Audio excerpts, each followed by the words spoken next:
I'm going to call the meeting to order. Please stand for the pledge. I pledge allegiance to the flag of the United States of America and to the republic for which it stands, one nation, under God, indivisible, with liberty and justice for all. Please take a moment of silence.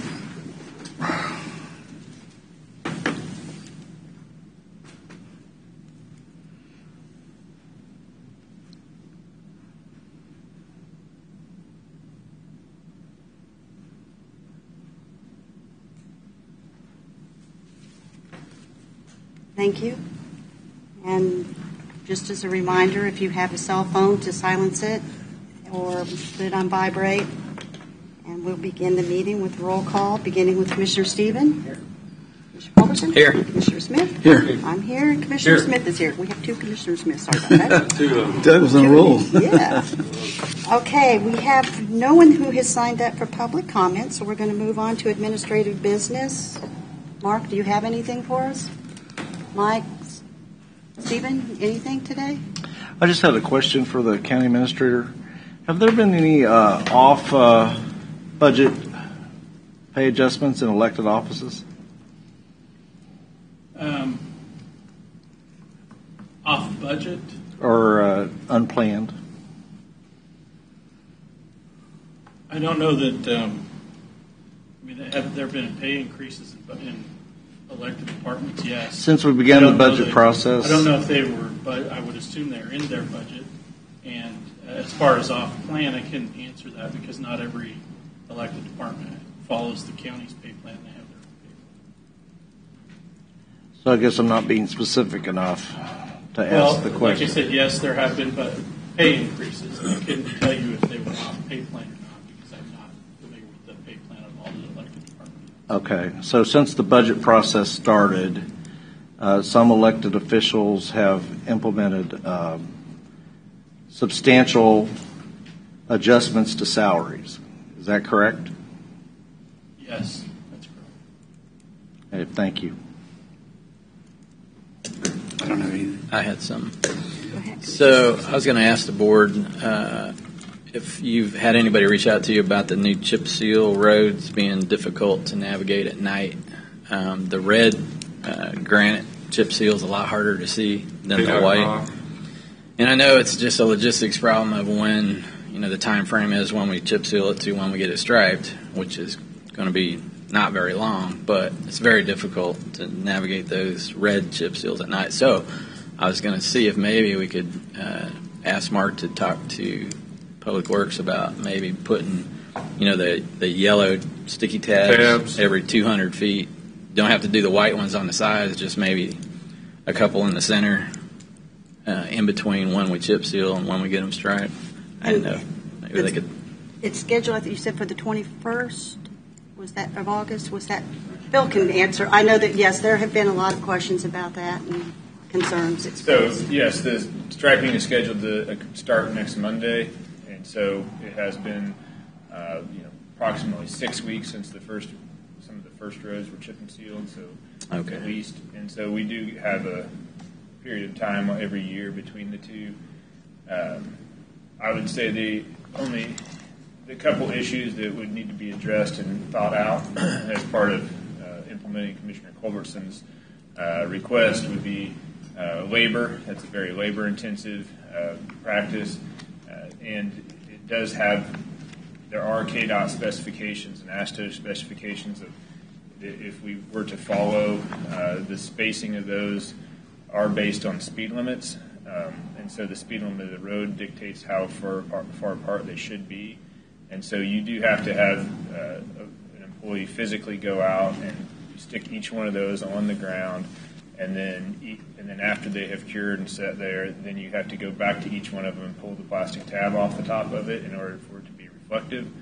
And then prior to striping, you have to run them like what they do on most KDOT projects is run a mower across the top of them and cut them off at a 1/4 inch.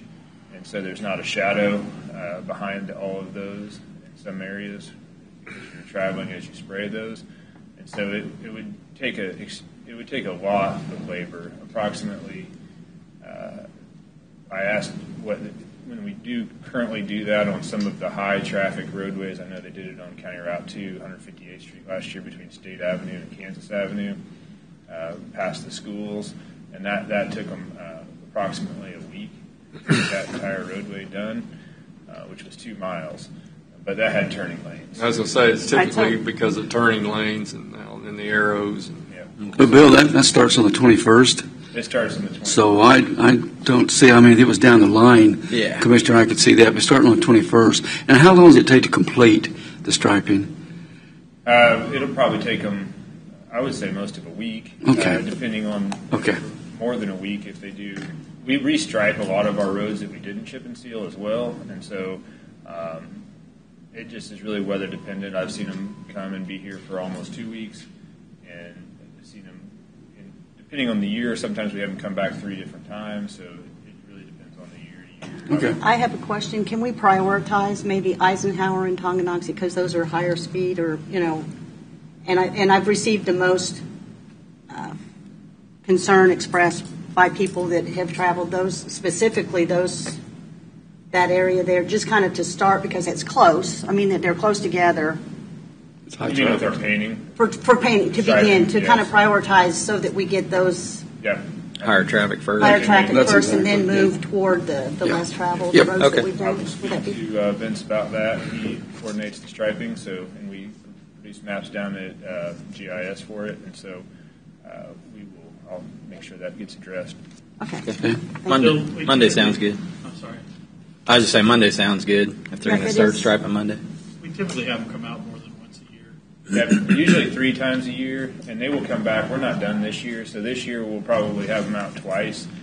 We've been trying to get them out here earlier this year, but just due to their scheduling conflicts, this is the soonest we could get them here.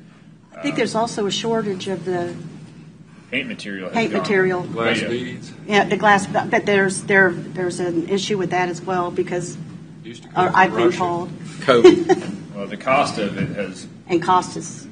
up about 60%. What isn't?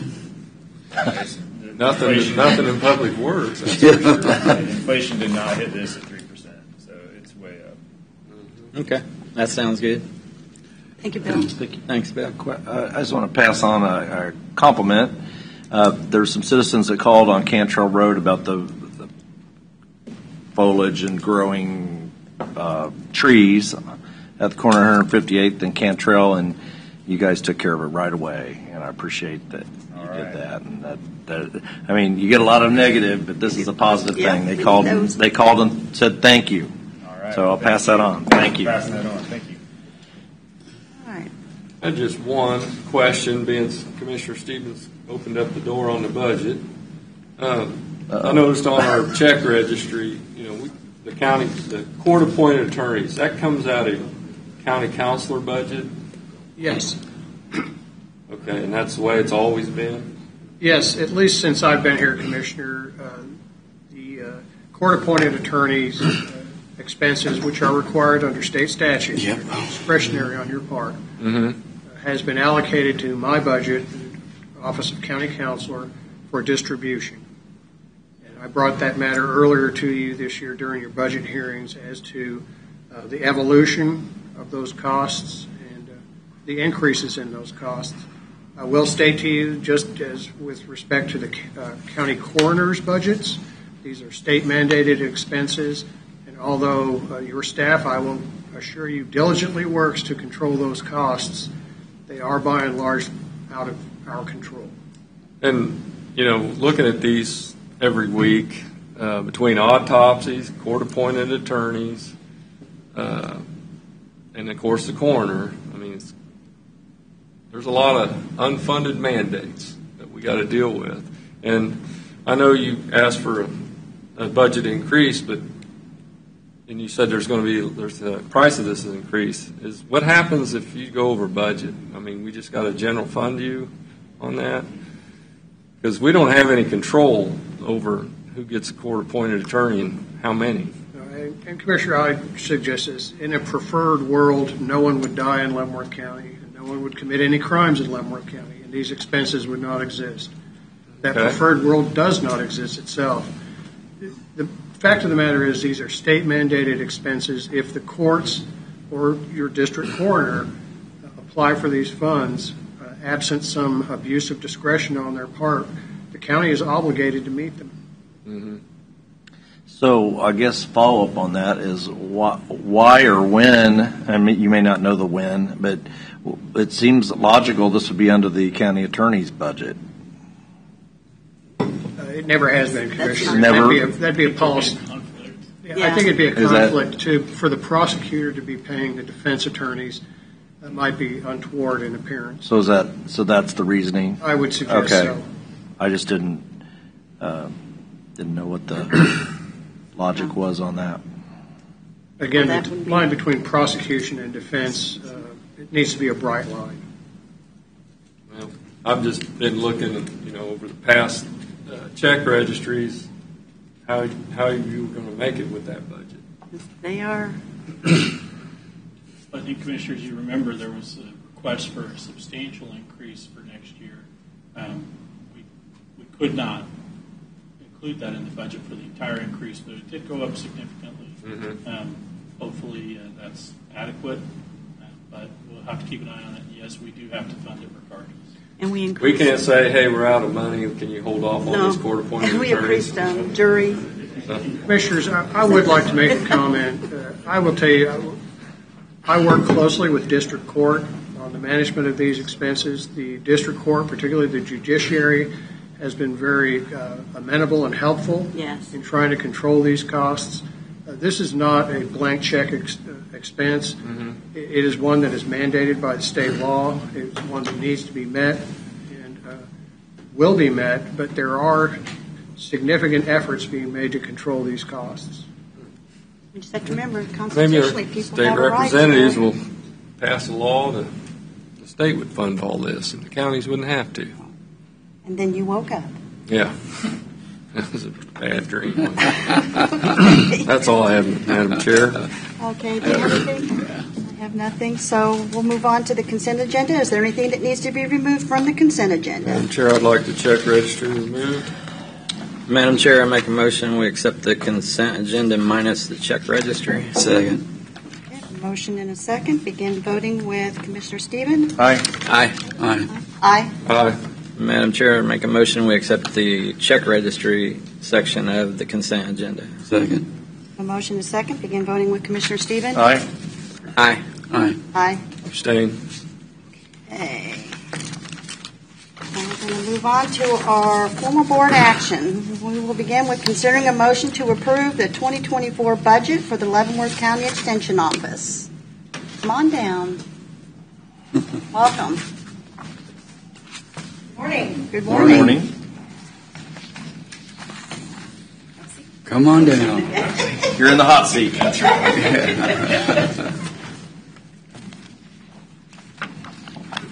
Sir. Sure, I will start. Brought a little spiel. Dear Board of County Commissions, first thank you for all you do and your time here today. I know we're all in challenging financial times, and I commend you for continuing to make our community a wonderful place to reside. After being on the Extension Board this past year, I have become an advocate. Both my wife and I are extremely active in the community, either donating, volunteering, or sitting on different boards, charitable causes, or education foundations. And I can honestly say I'm impressed with the county outreach of our local K-State Extension Office, even if my diploma is from a different Kansas school. Watch out. With the proper staffing in place, this team continues to amaze me and the positive impact we're seeing within our community. A few summary points I'd just bring up. Leavenworth Extension Executive Board and staff are grateful for the opportunity to move in the newly renovated space in Cushing. The space has been a welcoming change and has allowed for increased programming outreach. When it comes to looking at the Extension Office, two areas of concern come to mind. Staff retention is crucial in the program and growth, various audiences we serve, and partnerships we establish. Obviously, in 2022, they were down to just 2 full-time employees, and it was a struggle. During that time, they worked to cover all 4 areas, a job that can't be effectively done. With the current economic climate and steep costs of living today, our priority on the board is to maintain and support a high-level staff. Secondly, the extension's 2 vehicles are aging and starting to have some mechanical problems. After many lengthy board discussions on the efficiency for the extension, we felt looking into 2 vehicles on the county fleet might be a possible option. Lastly, I feel like all members of the community should attempt or be part of and get more knowledge of their local extension office. Currently, I'm on the Community Vitality Program Development Committee, and I encourage any of you to reach out if you see a need in the county that might fit this committee. Thanks again for your time, energy, and effort. No question. Go ahead, Commissioner Stevens. Besides the county, what are some other sources of funding that you guys access? So for us, the state funding comes primarily, monetarily, primarily for salaries for the agents, and it's only a small percentage, like 30%.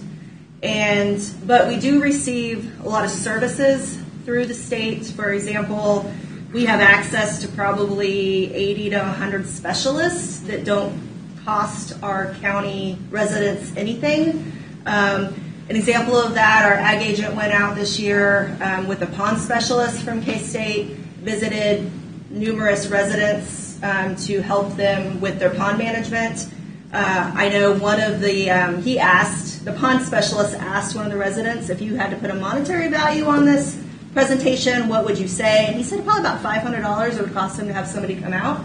So we did that multiple residents in Loveland County, and I believe he's scheduled to come out again. So we have access to those specialists, whether it's weed identification and control, whether it's helping farmers with their fields, pond management, bug issues, all those things. We have access to specialists. So that's another, I think, benefit that the state provides for us.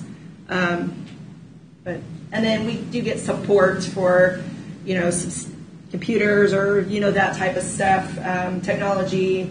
Even though we transferred a lot of that over to the county services, since we're under county internet, that type now, they still can serve as support for us if we need them. So if you lost the county subsidy, though, you would be in. we wouldn't exist. Non-existent. It's a little disappointing. K-State doesn't fund it a little better. I mean, everything you see out there is K-State, K-State. Don't see anything in Leavenworth County, but yet we're funding all this. And I thought the budget was going to go down once you moved to Cushing. We reallocated money, staffing costs, cost of living expenses, supplies expenses, all those continue to go up like everything So we didn't else save is. any money by moving you to Cushing. I think we'll see savings. I mean, we just got there, so I think as the years go on, hopefully we'll see some You still savings. got a line item for rent, heat, and lights. We're not charging you, are we? No, but that, when we first budgeted for that, it was, we had cleaning expenses, which has now changed, some of those things that would hit that line. And I think next year we'll adjust it again. I just think we had when we did budget, it was a little unknown. And so. Up or down, because you adjusted it up this year. Well, hopefully down, but we'll see. Well, I mean, we're the ones taking the gut shot here on these budgets, and it looks like you got more in travel than the sheriff's department does on their budget. Got $9,000 in traveling. Well, that takes care of, because we control the maintenance of our vehicles, so that takes care of the maintenance of the vehicles, insurance, gas. We travel around the state for different trainings or professional development. We go to Manhattan quite a bit, so that travel is incurred in that.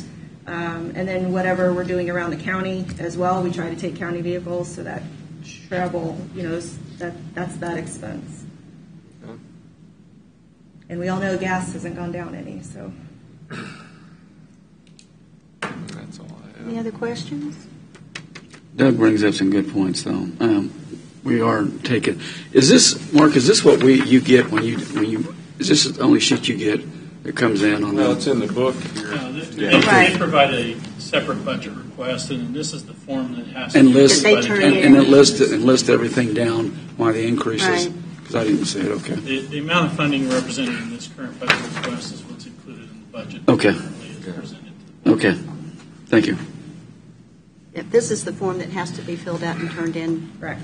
to That's to the state, yes. To the state. Commissioner Stephen. Yeah, I'd like to make a motion to approve the 2024 budget for the Leavenworth County Extension Office. Second. Motion is second. We'll begin voting with Commissioner. Any further discussion first? Okay. Begin voting with Commissioner Aye. Stephen. Aye. Aye. Aye. No. Motion carries 4-1. And thank you very much. You're good to go. And we'll get that signed and over. I can just bring it over to you at the Extension office later. Sounds good. Thank you so much. Sure. Thank you. Okay, we need to consider a motion to approve a contract with Council on Aging and Baser United Methodist Church for a dining center. Good morning, Connie. Good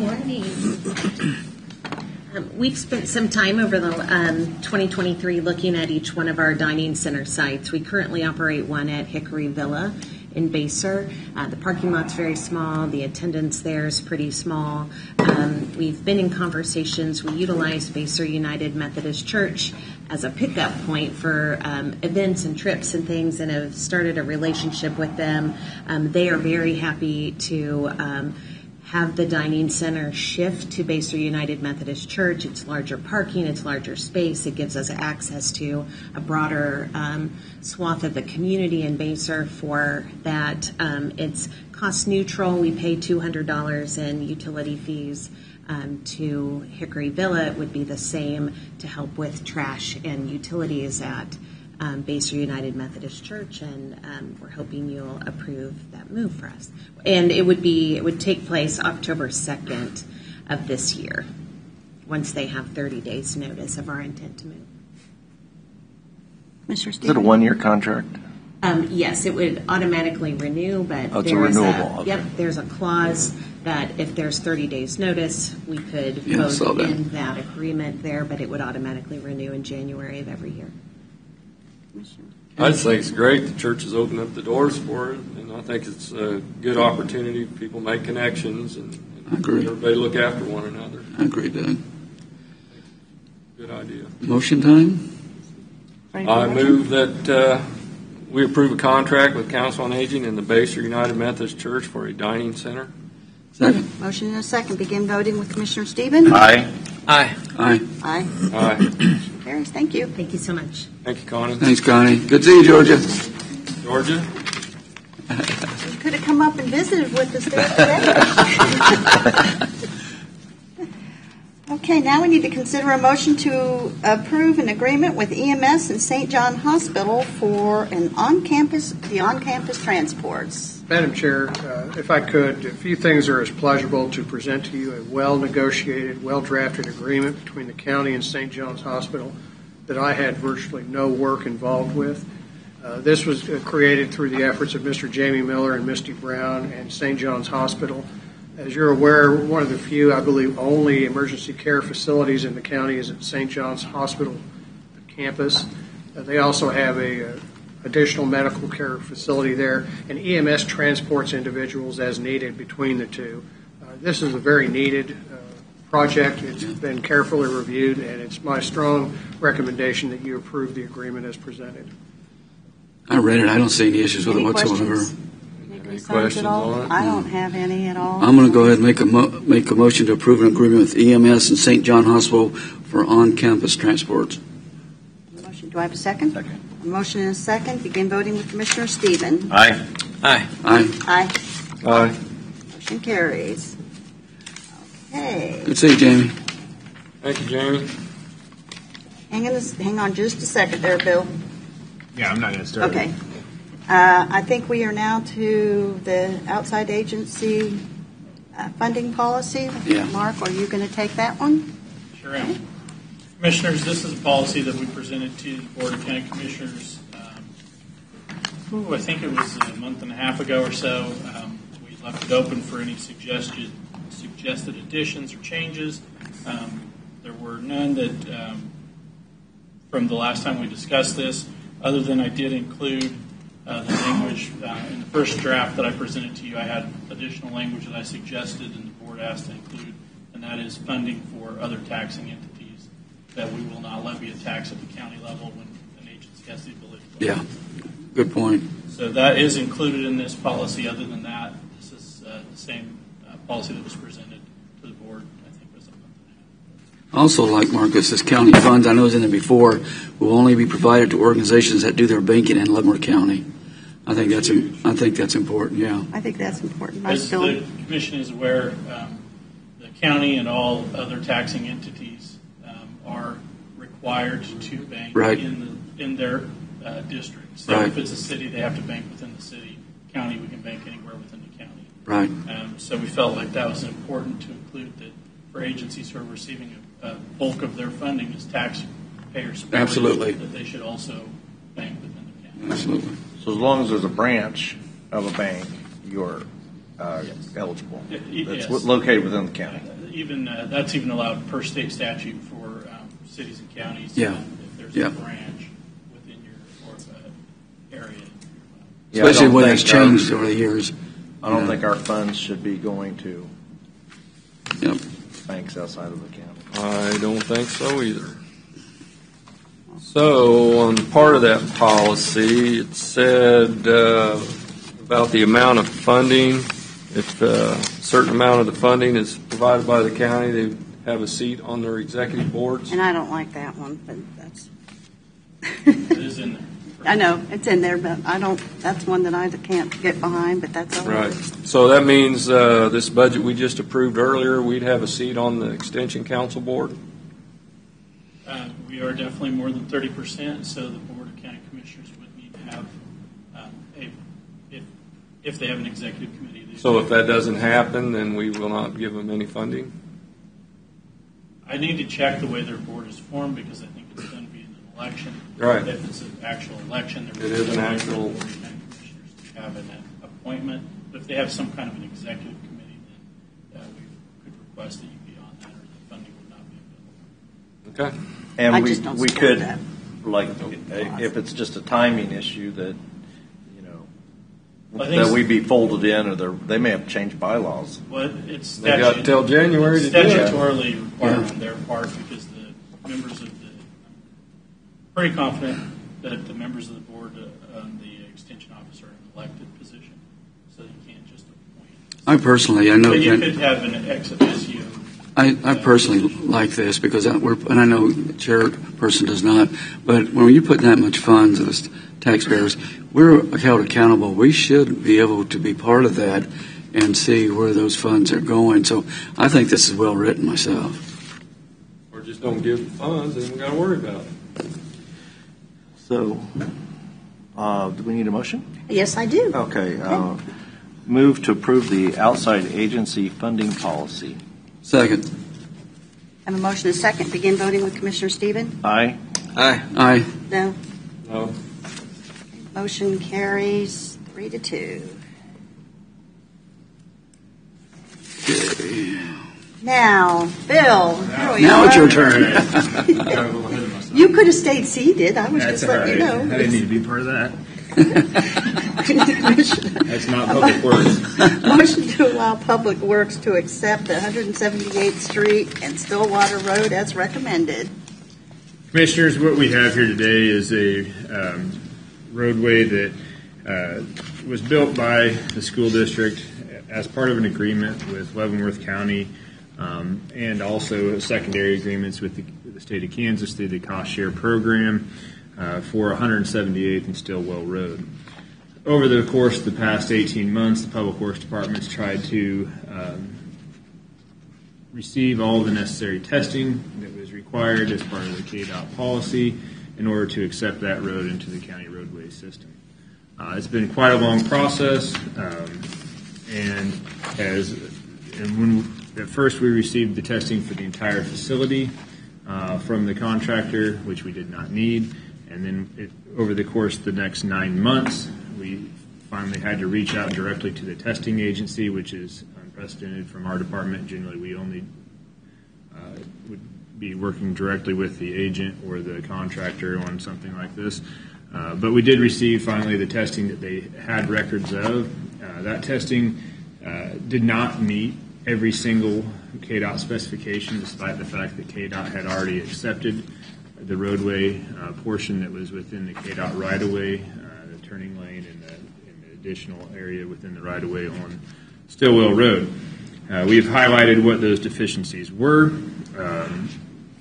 They did complete nuclear density testing on the base, but they did not have any photographic evidence or daily logs that demonstrated a proof roll. They said that they did one, but there is no documentation of the proof roll. There are some sieve tests that were missing within the analysis of the aggregates, but that testing may or may not have taken place, and they just could not provide us copies of those. We are at a point where we did a physical inspection of the roadway. We found 2 culverts to be crushed during installation that should have been caught by their site inspector. We did contact McCown Gordon, the general contractor for the project, and those culverts were replaced. The road was saw cut. Testing did occur correctly on the replacement of those culverts and bringing them back up to the surface, and we were supplied with that testing information. Currently, we're at a point where it does not meet the specifications of Leavenworth County because of some of the lack of documentation. The road has been open for 18 months. It has withstood 1 year of school traffic in the buses. McCown Gordon is offering a 2-year maintenance bond instead of a 1-year maintenance bond that would take effect upon the completion of the acceptance of the roadway. If the county is willing to accept the roadway as is, the alternative choice would be to reject the roadway. At that point, the school district would need to come in and represent themselves. I'm not here to represent the school district here today, and they would need to be able to discuss that directly with the Board of County Commissioners as to what corrective actions the county would like to see taken in order to get that road accepted into the county roadway network. There is a development that has been submitted a preliminary plat for on the west side of 178th Street for a 47-lot subdivision that has been waiting for the county's acceptance of the roadway. That's part of the urgency that staff took to try to reach out continuously over the past year, was to try to help that applicant move that process along if the roadway was constructed as designed. And so what we would effectively have is a 3-year maintenance bond on the roadway because we've already had the road open for 18 months, and it would take effect at the time of Board of County Commissioner approval. Short of having the roadway rebuilt, there's no way to go back and recreate some of this information. So I guess today it'd be up to the Board of County Commissioners to decide whether or not they're comfortable with accepting the roadway or whether or not they want to direct staff to bring the school district and school district representatives in to have that discussion here directly.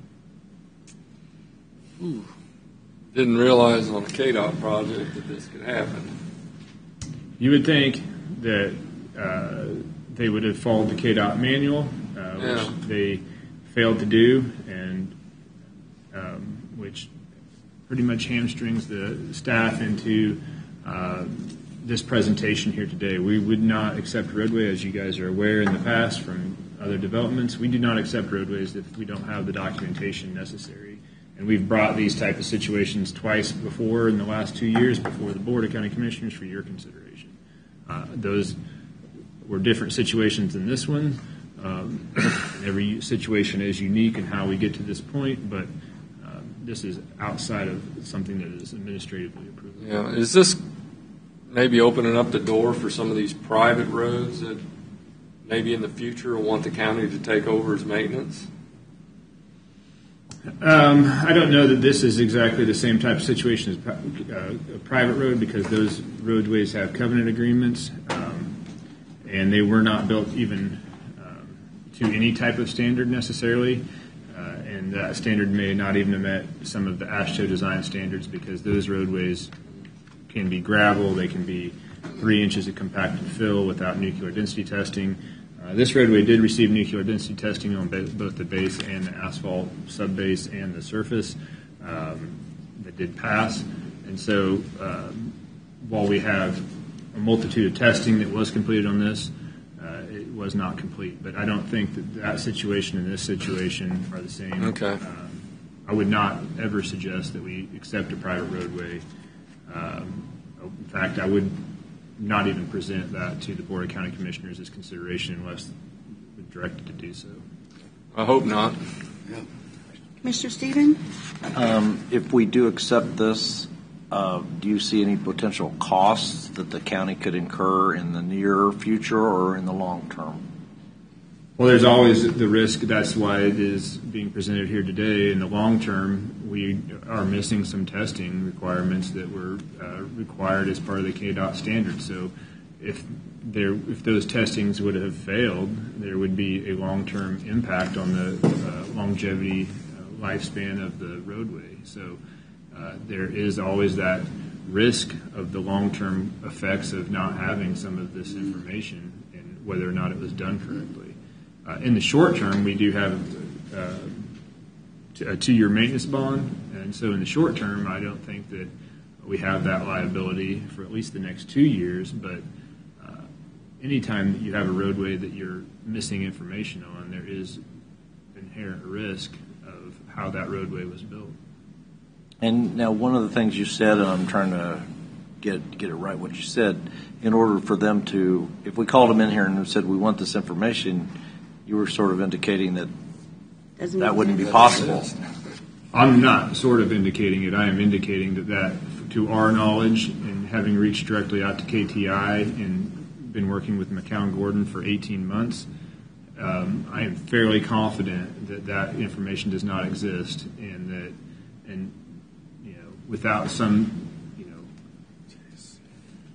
developments that we're not aware of, I am confident here today that we have not been provided it, and we've requested it on at least 6 occasions. So if we say no, let's just use that, then what's the resolution that could potentially be required? There's a multitude of resolutions that could be required. It could require an overlay of the roadway like was recommended in the subdivisions.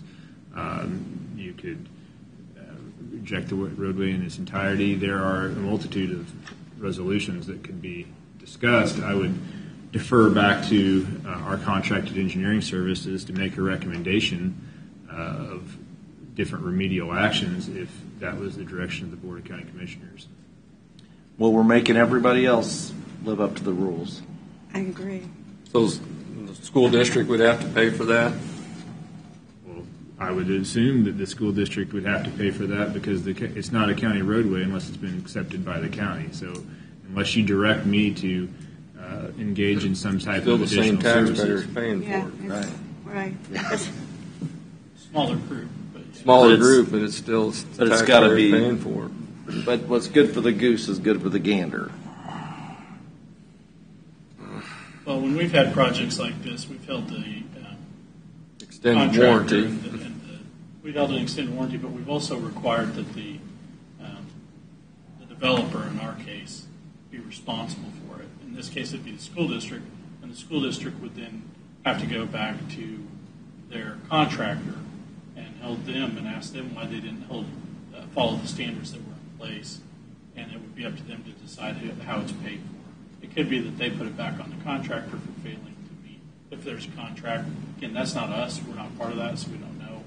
But ultimately, there was a failure to follow the design guidelines. If the board accepts it, it's a 2-year warranty, we move on. If we don't, we let them know we're not going to accept it, and they have to come up with a way to get it to where we would accept it. Is this roadway holding up a plat also? Yes, it is. 47 lot subdivision that has a preliminary plat. Oh boy, that's not good. But we can't, Especially in the southern part of the county. Yeah, that's not good. we can't. Why make a would this be decision holding based up on a that. plat?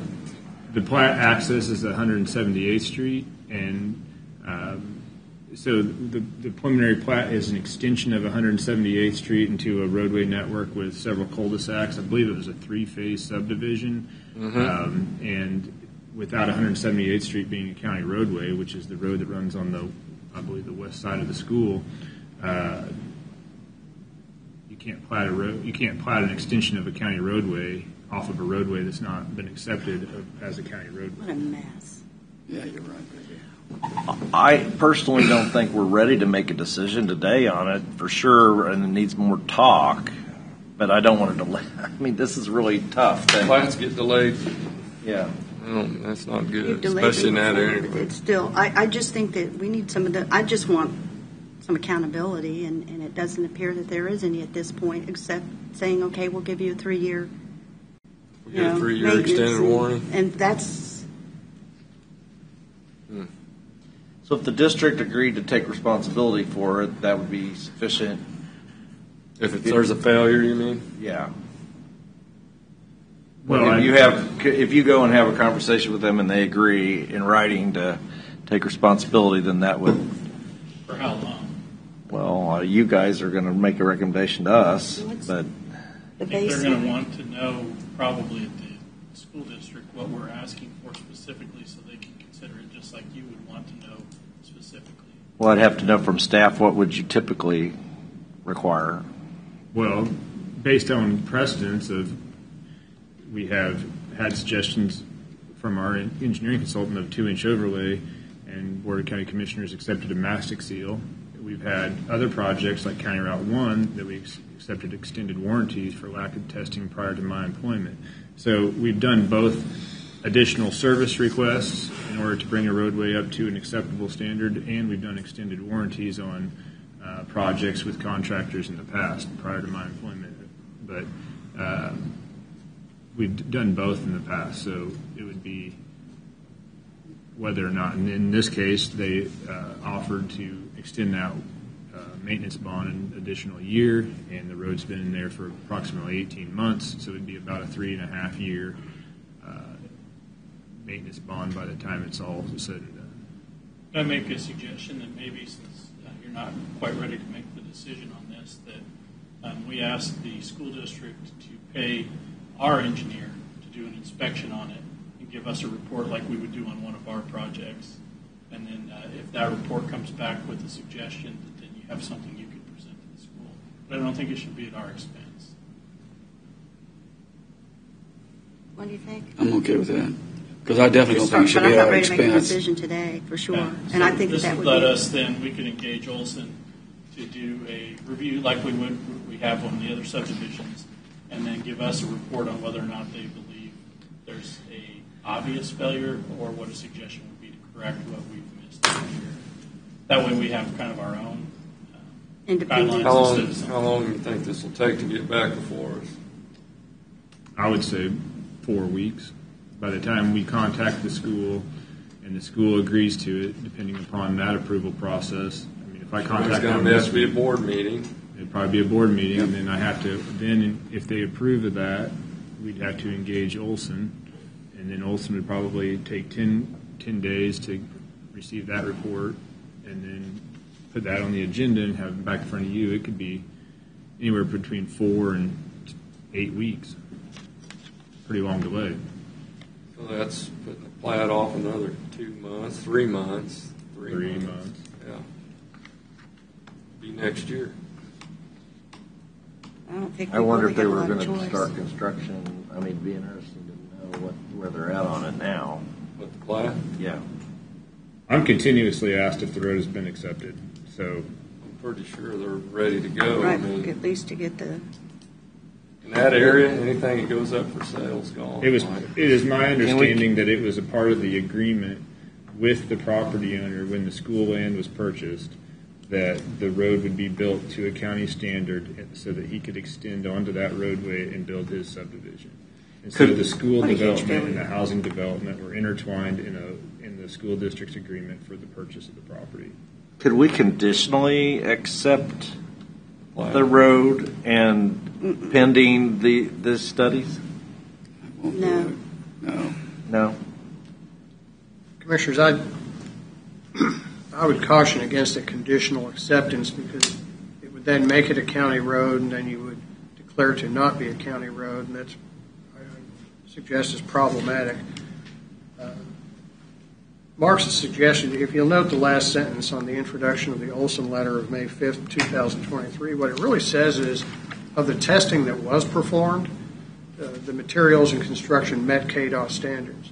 The issue is a lot of the testing, particularly with respect to plasticity, density, temperature, nuclear density, composition of the hot mix, there was just no testing conducted.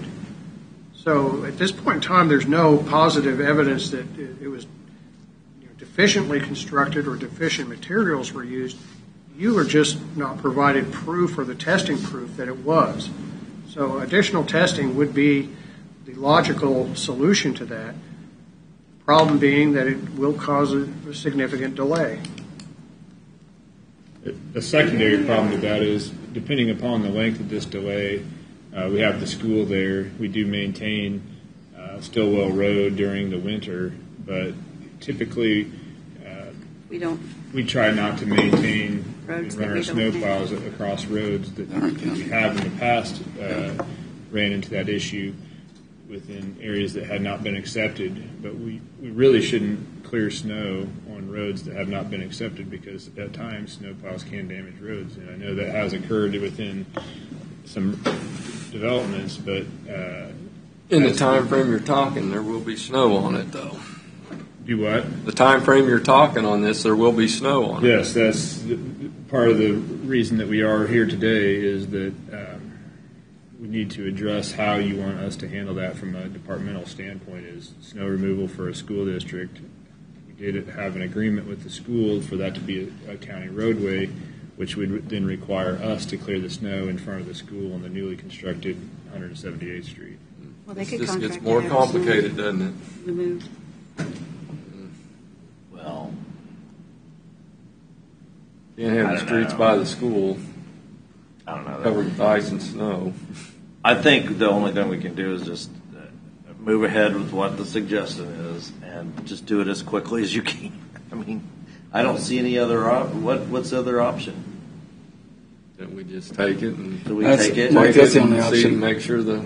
If we did take it, it's a 3-year, basically, upfront, sort of warranted. What's the typical, in a 3-year period, maintenance on that type of road, what are you typically going to have to spend? You shouldn't have to spend anything in the first 3 years of a road. Now, once again, we have areas that we've seen roads that have failure areas within subdivisions that were built 3 years ago. Hopefully, this road was built to a good standard to withstand school buses. That was my concern throughout the design process that we weren't involved in, is that it's a county roadway, and it's going to take a lot of heavy traffic from those school buses for the elementary school kids. But we'll see signs of failure. Usually, you don't do maintenance on a roadway until year 7 of a brand new road. I still think what the county administrator is a middle ground for us to get the information we need. I can't support it just going out and doing it right now because they didn't follow the procedures that they knew they had to. So I can see spending county tax dollars on something when they don't. We see this coming all the time. We're trying to address this and make sure hold people accountable for what they're not doing when they agree to a certain thing. So honestly, I'd like to see the presentation or the recommendation that Mark put out in front of us.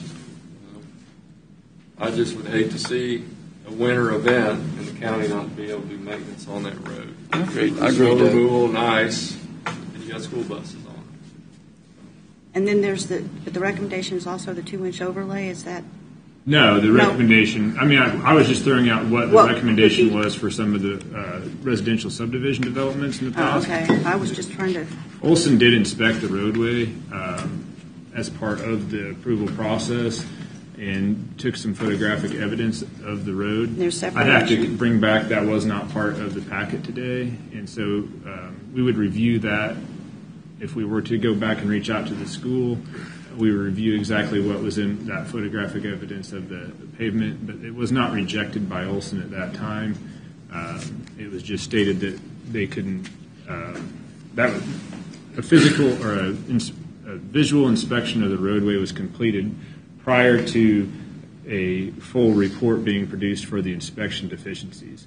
And that's where we ran into the culverts being crushed. And when we looked down through the culverts, both our staff and Olson staff found that those to be collapsed. And those were corrected. The asphalt was not rejected from a visual standpoint like it had been on some of the other roadways that had been rejected when they were reviewed as part of the acceptance process. Visually, they said that it was not having degradation in the surface. There was not any raveling. There was no loose aggregate. It had been compacted and rolled in visually to be correct. And it had this testing been in place for some of the sieve analysis and some of the proof rolls, they would have accepted the roadway from a visual standpoint. But the testing was not complete. And so we would be requesting a recommendation from Olson as to what measures could be taken to ensure that we are getting this roadway to a county standard, and whether that be maybe an additional sealant on the road just to ensure the surface. But when it's a base issue like a proof roll, I mean, you're looking at either an overlay or going back and taking the surface off and getting back to that base in order to. I mean, you could also take coring possibly of the base in order to do it. But I would leave that to our consultant to make that recommendation. I'm just reading because the one photograph that we have, I mean, from the report that Olson gave, it says there was significantly higher amount of segregation in the asphalt surface course that would typically be expected. I mean, even though the roadway is holding up, but I think that we just need to make sure that we're covering our bases, and I'm not sure that just a 3-year. We've had 2 subdivisions that we required a mastic seal. Right, because of the same thing. Right. No, and sometimes I think it doesn't necessarily mean it's bad. It's just we need to make sure that we are accepting a road that is going to hold up more than 3 years. Completely agree. What's the explanation for why that testing wasn't done, or why we didn't get that information? They didn't offer an explanation. I think they just. I think there was a communication breakdown between the school district's expectations possibly and the contractor, or maybe there was a misunderstanding about what the county was going to expect because there was a change between superintendents at the school, and so the original parties that came in and came to the county and requested that agreement and presented that to you were not the same parties that were there when the road was constructed, and the county was not part of the development of the plans per se. That we reviewed some of the plans, but I think there was a lot of parties involved, and they just didn't provide the right testing. We have a contractor who did the road that was not aware of the standards that would be expected on a state. They were fully aware. Okay, the county board was. I'm saying Mike is asking for a possible explanation. I would say that they. I don't think there is a good explanation because they were fully aware what is expected or should have been. I just wondered if they'd been communicated with and communicated with or not. I mean, well, I just didn't know if we had received anything. We've been communicating with them for ridiculous. a year and a half, and I think initially they were going to try to ignore our requests or not really respond until they finally figured out that we weren't going to accept the roadway, and this was going to come to a point where we were presenting it in open. So now we're going to delay 47 here we are. plats. Yeah, and so here we are. Staff has to come to the point where we have to present this to the Board of County Commissioners because we have no alternative. So right now, who's going to maintain the signage on this stretch of road? Yeah, some of it would be KDOT because KDOT accepted their portion, but the stuff within the roadway itself, the school district's responsibility until it's a county roadway. So the school district could contract to have snow removal done. Yeah. Sure they could. Sure they could. I'm just, as far as, yeah, you're right. making certain. Well, and the signage, because like I said, if the sign gets damaged, it's got to be I replaced. think our biggest dilemma or upset is with the plat. I mean, that's just that we're delaying. It's a shame, but Yeah, and the person that did the plat was operating in good faith. But and there's nothing we can do with that. That's.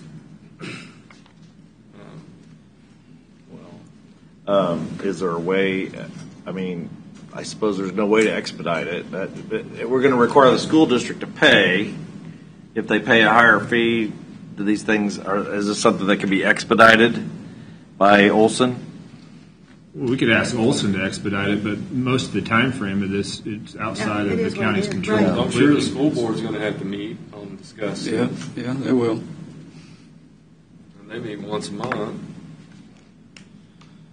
And there's no way of trying to figure out how to get around getting that plat approved without the road being. County I'll road? discuss it with staff and look into what our options are there. If maybe there's the ability to get it to the point right before approval at least. I'd like to get a workaround at least on So that to that try to it's figure out how to different. make sure that this gets, that I'll there's look into minimal. it. I can't guarantee that that's an option, but we'll look into it. See, when you do something You like said this, you were though, going to guarantee that I- that's an option. I agree I with can't guarantee that. I agree with the chairperson that looking at that. But when you start something like this, it's domino effect. Okay, now we got to do this, so we can do that, so we can do this. We need to go back to the motion or make it a motion. I don't even remember exactly how you said it, Mark. If you'd say it again, I'd make that motion to go and look and see if the school is going to be willing to do what they need to do so it can get back before the governing body. Speaking of domino effect and snowball effect, if they would have just, KDOT would have just gave the money to the county and we'd have spent it on another project, we wouldn't be sitting here having this I don't conversation. disagree at all, Doug. Instead of giving it to the school district. Or if KDOT would have given the money to the county to build the road for the school, then the county could have Right. administrated the project as the local project More administrator. dominoes just fell again. Yeah, See? I agree, Doug. Okay. Well, Mark, could you say that for us again, if the commissioners don't mind? I think one of the options you have would be to direct staff to work with our contractor Olson to go out and do an inspection and make a suggestion, if any, on what it would take to accept that roadway. And I think that it should be at the expense of the contractor or the developer, which in this case is the school. That's my motion. and not delay the plat. Okay. I have That's a motion. separate. I will have to work with Yeah. staff on that to see if there's any options. Okay. I have a motion and a second. Begin voting with Commissioner Stephen. Aye. Aye. Aye. Aye. Aye. And then, It was a tough choice. I One, mean, one it's- more thing, I just hope and pray that this doesn't turn into a thing where we think it's going to be 6 weeks, and then we find out 6 weeks later that they haven't even started well, You mean on here's another not a lot we project can like do. we're on their talking about? engineer study. We've had this happen before. Yes. Oh, yeah. I, Before it's still happening. The engineering study would be the one factor that we can help dictate the timeline on. It's not the engineering one, it's the reaching out to the school district in McCown-Gordon that we've been doing for 18 months, that they dictate the timeline on when that comes back. Well, now they're finding out that we're not going to accept the road, so maybe they will get up off their buns and, or potentially won't be. Is there a possibility for an additional maintenance bond? That, you know, Longer than 3 years. Longer than Or 3 longer years. than 2 Yeah. years, I guess. Yeah, you can, put out a number of any number of years, 5-year maintenance bond, and we can make that request if you wanted to direct, if that was an acceptable alternative. just see what Yeah, comes back. Let's see what Olson comes back with us as soon as they can get out there and do that to give us a. Like I said, I'm just concerned about the winter months. well, Doug makes a good point. If we could go further down the line so we could protect everybody involved, I'd really like to take a look at Speed this that. process up. Yeah, but I'd still like to go with what we've already passed, see what happens there. Just a question. So let's say we said just, 7-year maintenance bond, which is the life of the road. And then we say we approve it, but you only if you provide the 7-year maintenance bond. I'm not familiar with ever having a 7-year maintenance. I don't know if it's possible. I mean, I don't know if you can, Lifetime guarantee. Is that? I don't know if you can get a 7-year maintenance bond. So I mean, I just That's thought kind of a if nice they're- dream, though. Extended warranty. I don't want to delay these 47 plats. I know. Let's see what they say. So, Well, if you ask for 5, it's already been 18 months. That would be almost 7. So if you ask for Still 5. get us where we want well, to I mean, go. what is the max? I mean, you're the expert here. What's the maximum on that? I don't get bonds. I receive bonds, so I've don't never know. engaged a bonding company, so Good answer, Bill. I don't Good know. answer. Here, Mike. I have no idea. Deflected that one. Go ahead. I can look I know into I it don't and get know. back to you. I just answer. want to hear the excuse for not having things not done properly to begin with, but that's just me. KDOT project? Yeah. How This that used to happens. happen on a lot of KDOT. projects. Oh, you were serious about that? That's what you're How going to that hear. happens. I'm just, wow. Okay. Okay. Well, Well, like I said, I'm just worried about the winter months and worried about holding this plat up. Yeah. So if So we did can get we- the plat through, I don't care. Did we vote? Yeah, I guess we did. We did. We got Okay. that done, and we're not Peace. going to vote on Backwards. the other one. So Okay. we're substituted. So now we're going to move on to considering a motion to approve Resolution 2023-21, accepting the Progress for Principles Regional Transportation Capital Improvements Plan. Welcome. Good morning. Good morning. We'll talk about farming. Okay. Good.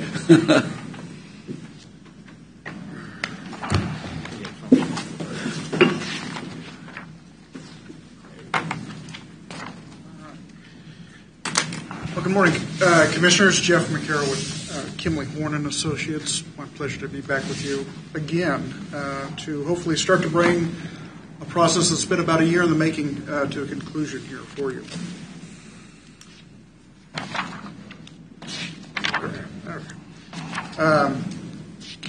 This morning we'll kind of do a quick recap of the approach that we went through on this project, the engagement activities that we had. We had a lot of stakeholder and public engagement, the list of projects that we actually evaluated, and how we went through that prioritization tool, which is actually still available online for people to take a look at, and then the action items and conclusions that came out of that process.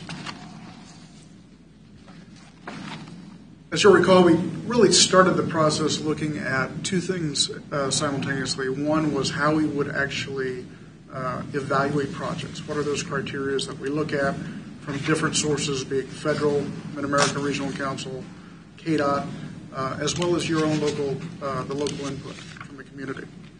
We also started to look at all the previous projects and studies that were out there and made a request for any consideration of new projects as well, so that we could start to actually evaluate all those different projects with the criteria that's out. Where we are here today is at that final report stage for your consideration. The report is online. It's at prioritiesforprogress.com.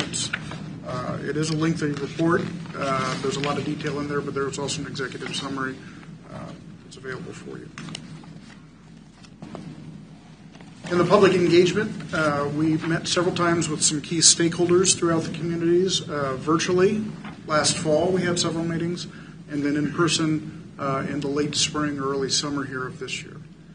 We had two different rounds of public meetings. Both were, we had two public meetings, as well as a hybrid or virtual option in late 2022, and then a virtual online meeting in the spring of 2023 as well.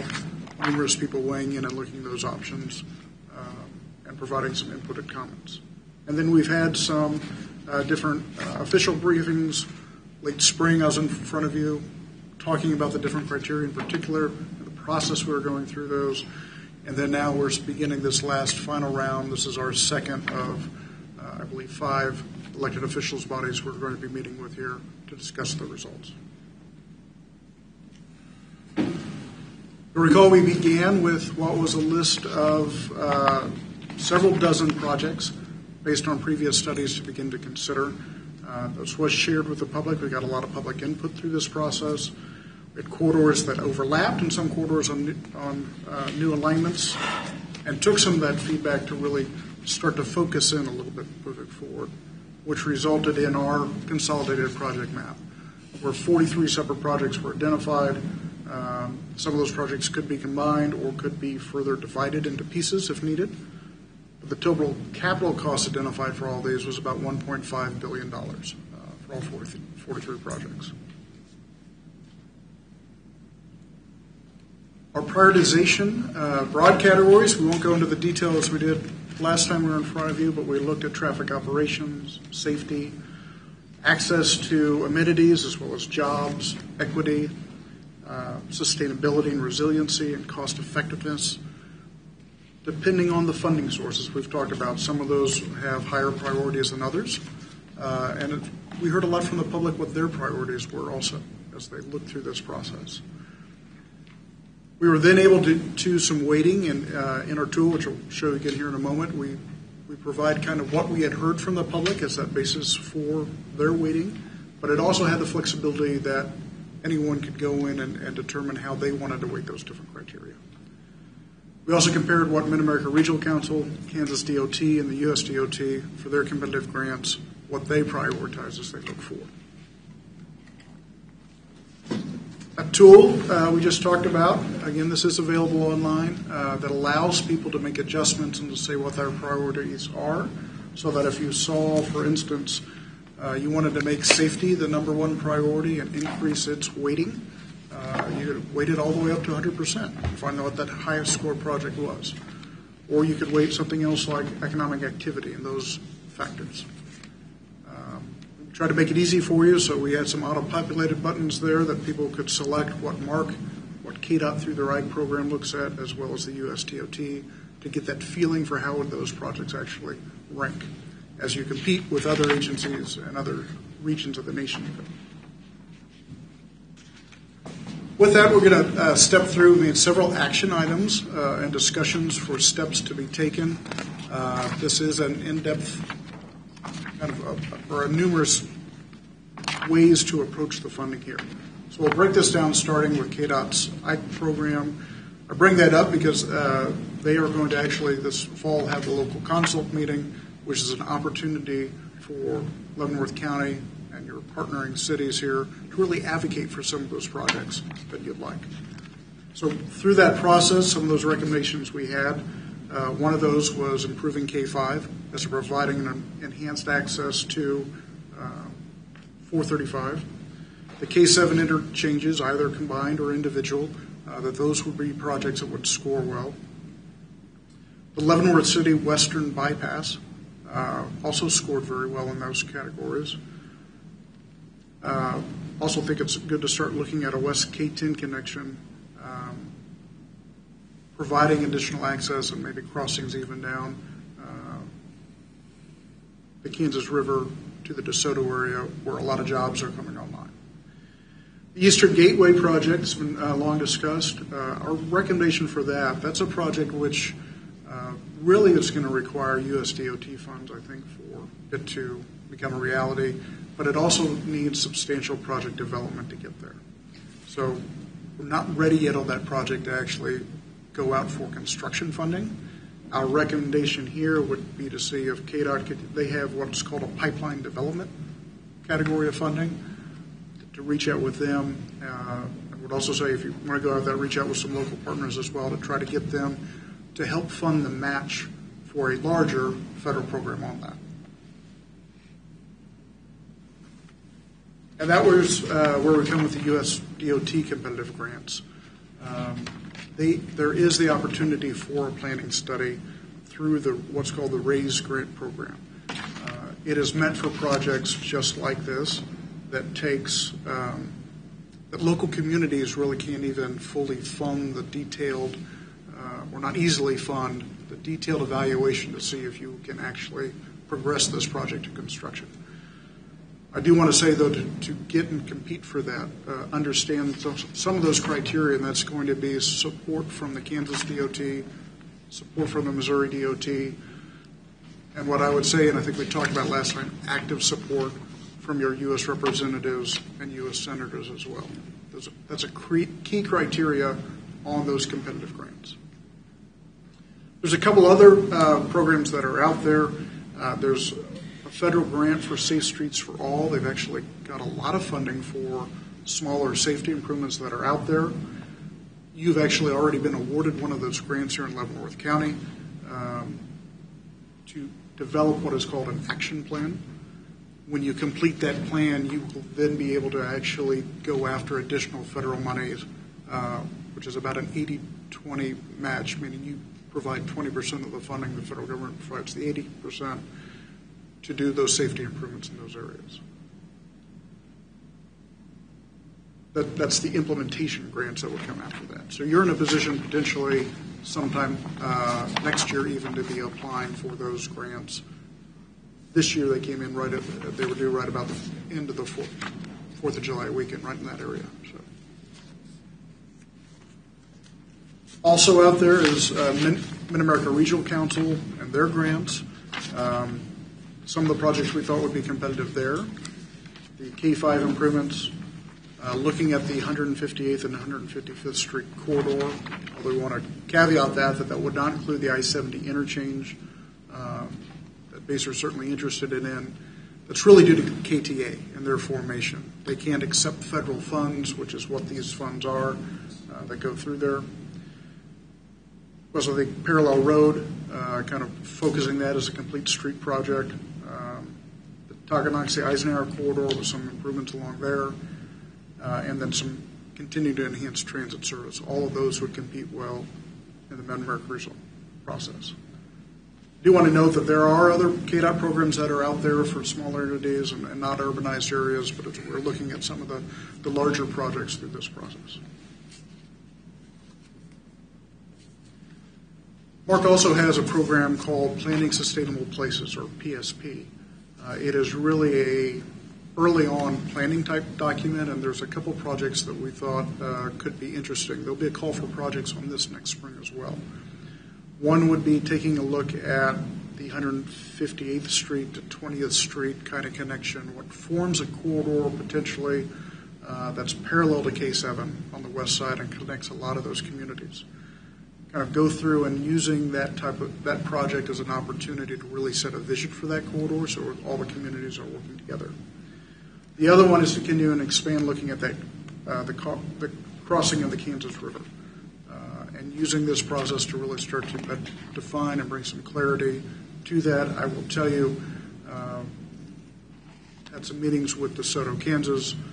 We're about to start a project with them. They're very interested and well to have conversations with you all about improving access across the Kansas River and what that can mean for them, what it can mean for you all too.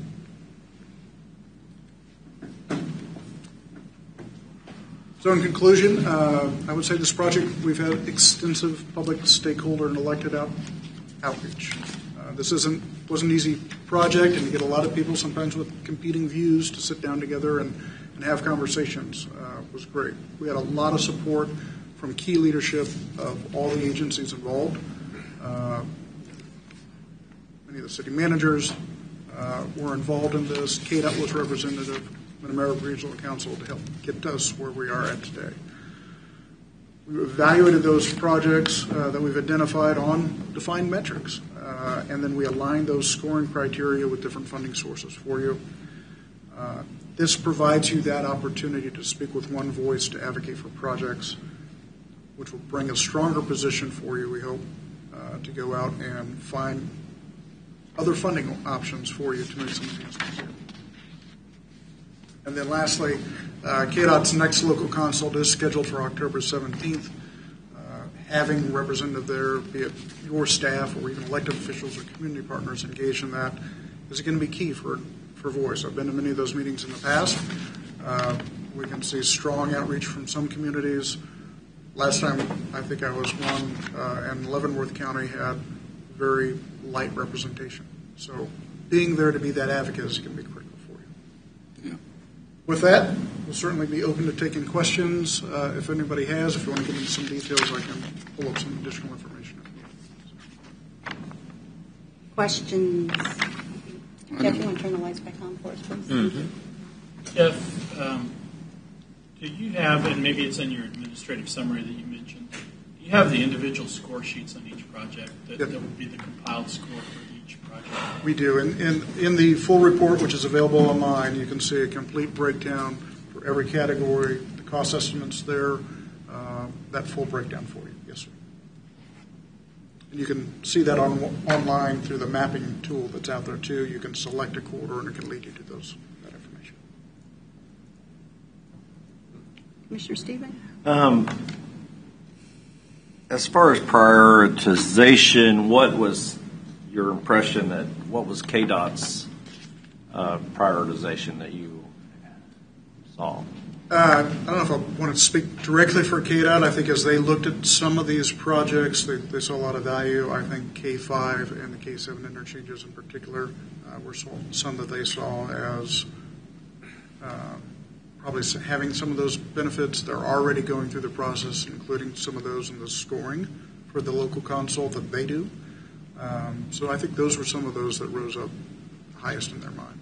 I think the Eastern Gateway project. All candor, I think, is probably having just funded and getting started on the Centennial Bridge here, not quite as warmly received from them at that point because they're making that investment in a new river crossing here. So. I thought it was. I've been to a few of these meetings, and it seemed like KDOT definitely their focus was on K5 as opposed to some of the other projects. Yeah, and they just completed a pretty good mill and overlay there too, but I think this is kind of taking those next steps. So there was some interest there, I think, from them. As a couple more questions. When you talk about the bridge, bridge there at DeSoto in the planning sustainable places, that kind of in the middle of your study, we've gotten kind of in the middle of this Panasonic plant coming in. It was the news right about when we started our public meetings last. So I don't know if that has maybe elevated as high as it possibly should be a priority because with so many people moving into that area. But is this going to be full funding or is this a matching fund? So that is, there's a matching funding on the PSP program as well. I believe it's, again, that 80-20 type of a match. Okay, 80-20. A lot of those projects, they're not huge planning states, but they set that funding and then make you more competitive for funding again once you're through that process. Right. I never like to have a study that recommends a study, but this is one that kind of could make sense and set that vision. And I think it's an opportunity for Leavenworth County to partner with Johnson County and the city of DeSoto as they're going through a lot of changes down there. So. And then the connection that you said did not involve federal funds, that does not include the I-70 interchange due to federal funds. What's the and that I-70 interchange didn't make your list. I mean, it didn't make your top 5 in the list. Right. It didn't really because as you looked at the funding buckets we were talking about. So to fund that interchange, it actually scored extremely high in a lot of areas. But if we look at, well, it's not eligible for federal funding at all. So that takes it completely out of the U.S. DOT funding, competitive grants. It takes it out of the Mid-America Regional Council. And a lot of KDOT's money is commingled. To fund that is really something between be it the county and or the city of Basehor and the Kansas Turnpike. So that is how that's going to have to be funded. If federal funds got involved in that project, it means the entire turnpike would have to be reconstructed and rebuilt to interstate standards. That's not going to happen. Right.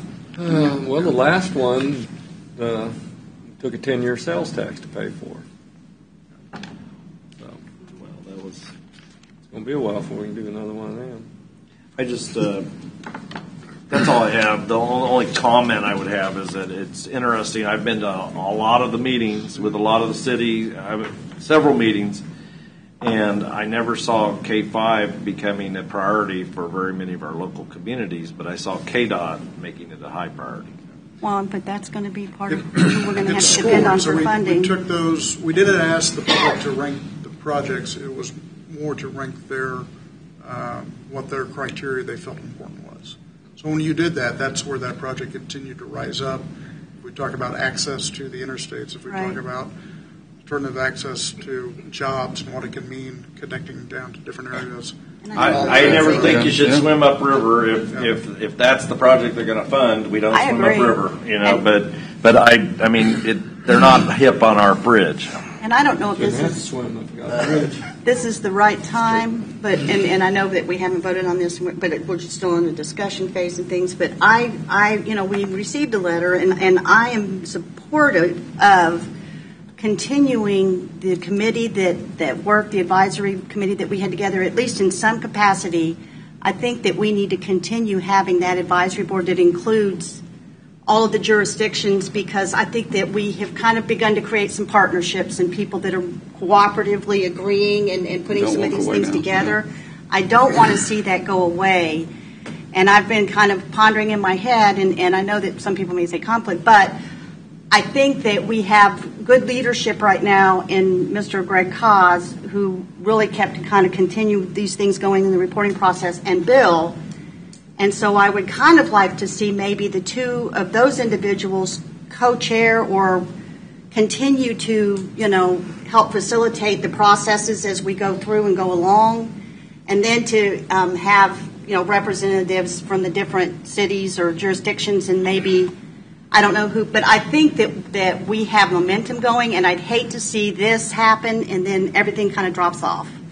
No, I agree, because things can change with the but announcement of a big employer or something. Right, but I just think it's important that we maintain that momentum, and I'd hate to see it not continue. That's just and I haven't had an opportunity to bring it to my fellow.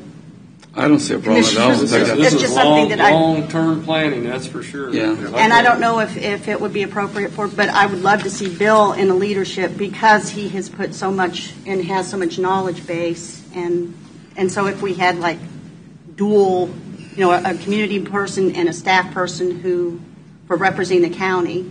Commissioners, that's really not what's on the agenda today. I would recommend that we would have to.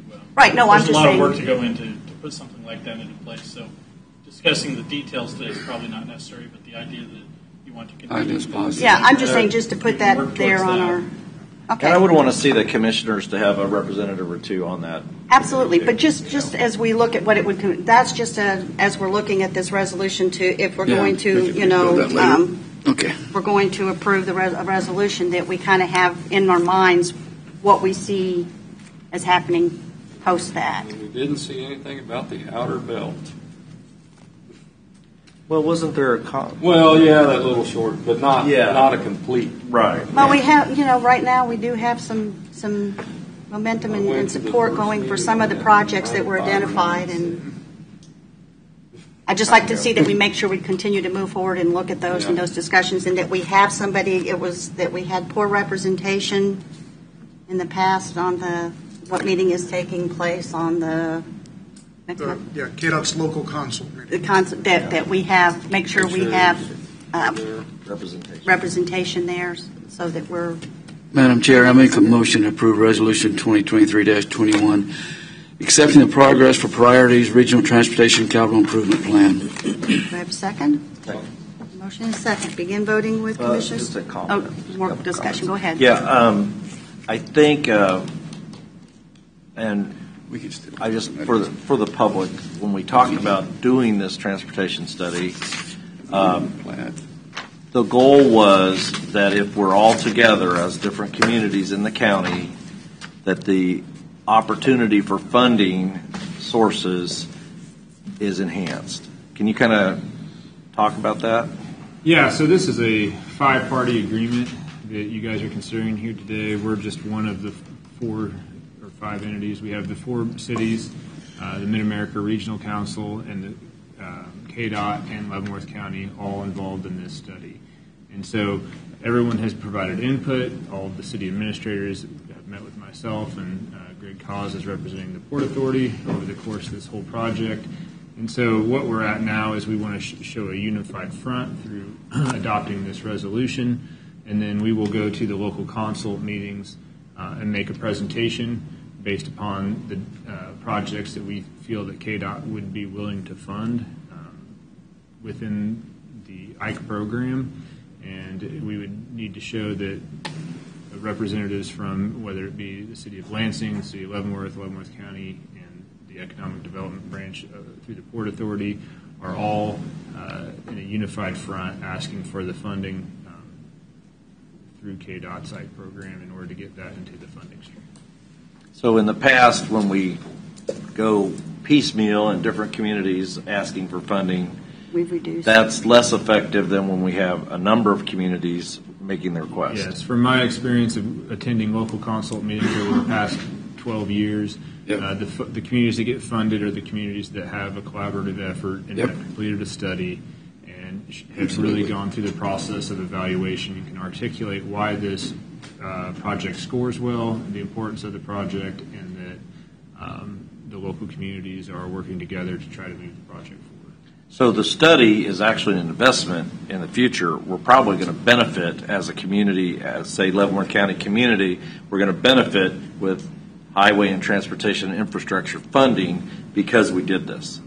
Yes, that was the intention of the entire, what is good for one community will in some way benefit another community, whether it is we just need to complete this project here, and the next project that we are going to all support is in a different location, say on the west side of the county.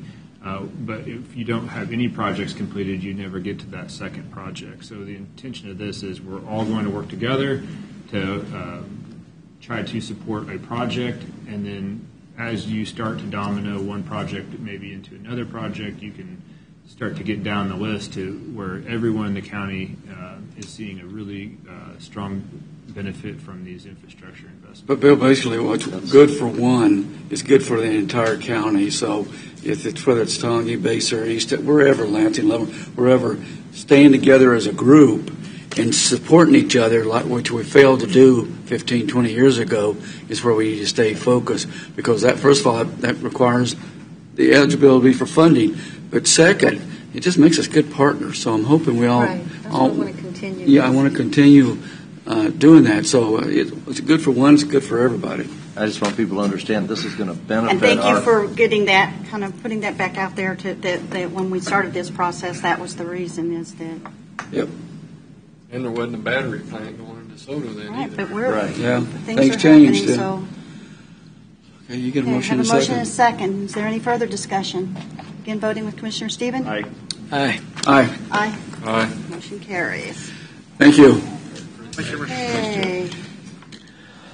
Ready for executive session? All right, Madam Chair, I Thank you. move that the board recess for a closed executive meeting for the discussion of potential litigation involving the legal interest of the county as justified by KSA 75-4319B2 for consultation with the legal counsel for the board, which would be deemed privileged in the attorney-client relationship, and that the board resume meeting at 10:55 in the meeting room of the board. President and executive meeting will be Commissioner Culverson, Cows, Mike Smith, Doug Smith, Mike Stevens, Senior County Counselor Dave Van Perry's, and County Administrator Mark Lofrey, and others that may be called by the board.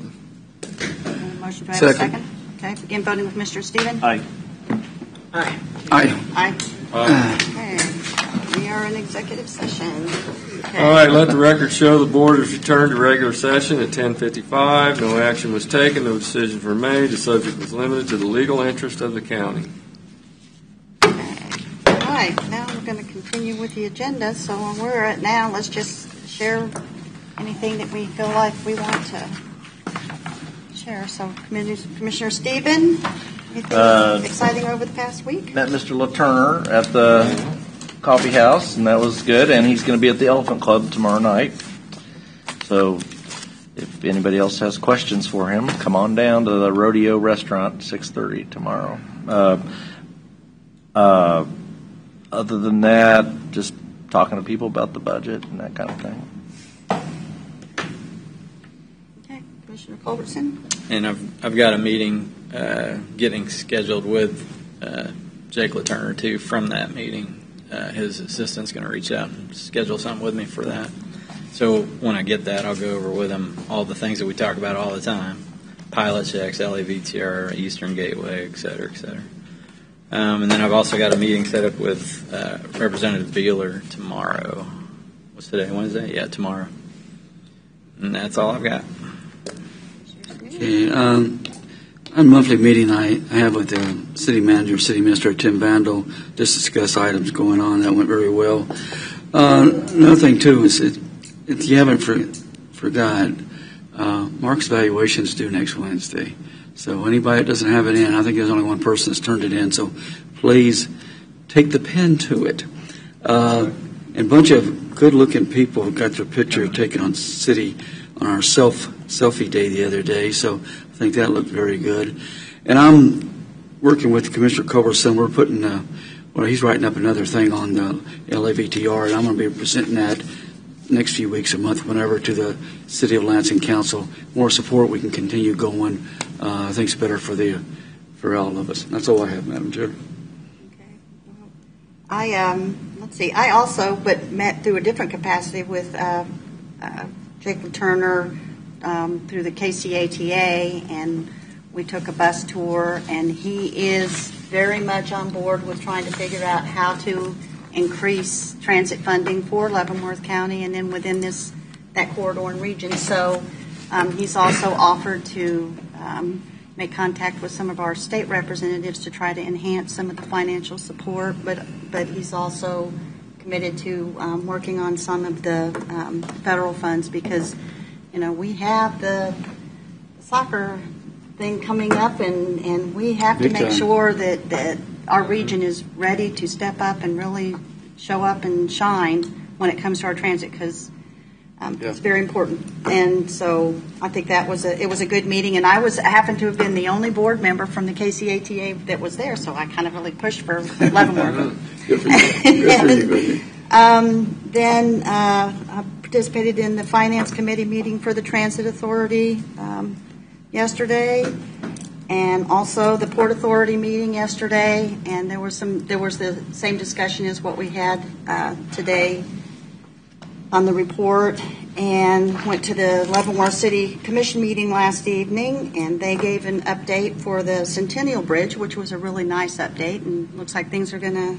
If anybody wants to see that presentation, it is online at the City of Leavenworth.